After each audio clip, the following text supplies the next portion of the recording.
काही काय पब्लिक भागात खळबळ. तर आज वर्किंग होतं आपलं बावडान शेला. तसंच येता येता आपल्याला सरांकडून सॅम्पल पण घेऊन यायचं होतं. आता आपण आले बावड्यामध्ये पहिल्या कॉलला डॉक्टर लाड सरांच्या.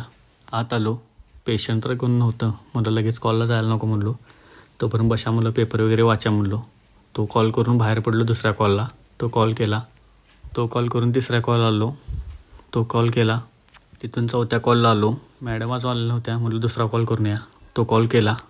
तिथून आलो सावंत सरांच्या कॉलला. सावंत सरांचा कॉल म्हणजे गर्दी ढीग हो. गर्दीचा चौथा आठवडा. म्हणलं वेटिंग करून कॉल करून जाऊया. नंतर आलो कॉल मिळणार नाही आपल्याला. 2-3 पेशंट झाल्यानंतर नंबर आला आपला. मग कॉल केल्याने आलो.